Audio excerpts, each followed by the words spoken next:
साथियों, बाल रामायण श्री राम कथा को सुनाने के बाद अब हम सामाजिक चीजें सुनाएंगे।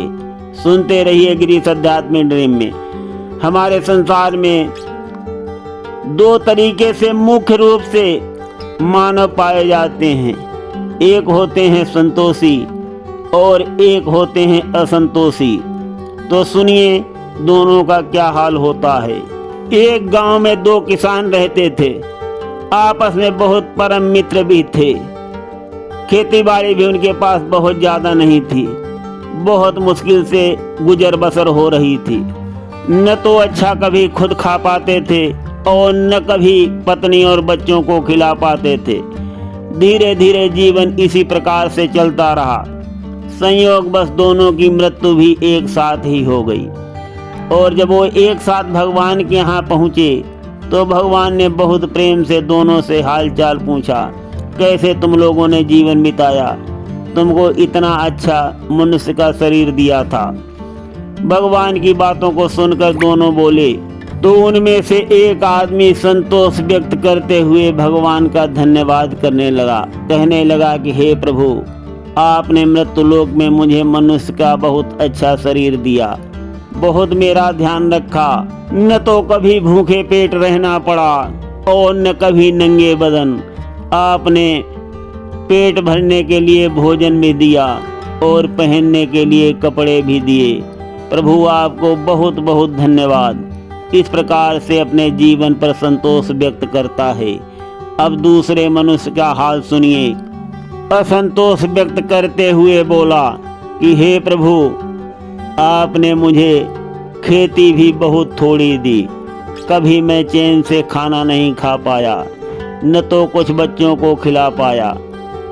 बहुत मुश्किल से गुजारा किया है प्रभु मैंने। बहुत उल्हाना देता है भगवान को, बहुत गिल्ला शिकवा करता है।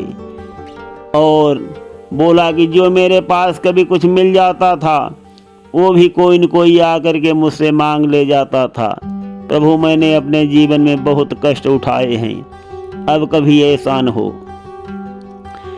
तो दोनों की बात को सुनकर के भगवान बोले कि अब दोनों तुम क्या चाहते हो? फिर से मनुष्य योन में जाना चाहते हो अथवा नहीं? तो दोनों राजी हो गए। कहने लगे हाँ प्रभु, भेज दो मनुष्य योन में, किंतु पहले जैसा अब की न हो। तो भगवान ने कहा कि अब की क्या होना चाहिए? तो जो संतोषी व्यक्ति था वो बोला कि हे प्रभु, कि मुझे पिछले जन्म की भांति ही खुश रखना प्रभु। और थोड़ी सी आपसे विनती है कि पहले मैंने अपने यहाँ आए हुए मेहमानों का स्वागत सत्कार अच्छी तरीके से नहीं कर पाया प्रभु। कभी कदार ऐसा होता था कि मेहमान भूखे भी लौट गए प्रभु। अब की ऐसा न हो, अब की मेरे दरवाजे से कोई भी मेहमान भूखा न लौटे और मैं सबका स्वागत सत्कार अच्छी तरह से कर सकूं प्रभु। तो ऐसे भगवान से विनती करता है।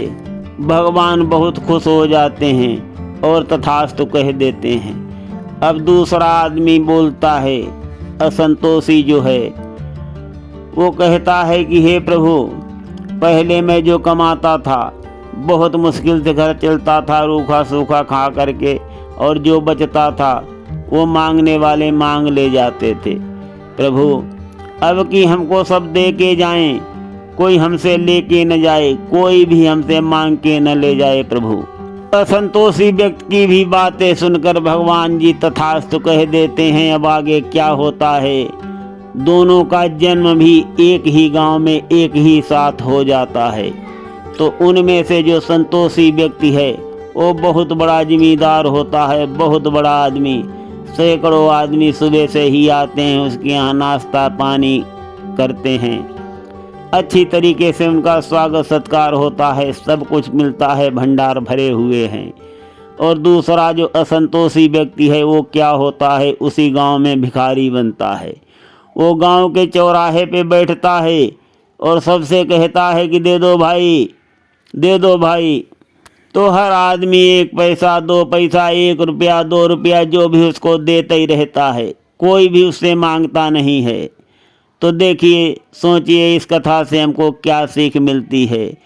अगर हम अपने जीवन की स्थितियों पर संतोष व्यक्त करते हैं तो संतोष हमें बहुत ऊंचे स्थान पर पहुंचा देता है, और अगर असंतोष व्यक्त करते हैं तो हमें कितने नीचे गिरा देता है। तो इस कथा से हमें बहुत सीख मिलती है। सुनते रहिए गिरीश आध्यात्मिक ड्रीम में। धन्यवाद। अति सुंदर लिखा गया है, गोधन गजधन बाज धन और रतन धन खान, जब आवे संतोष धन सब धन धूरि समान।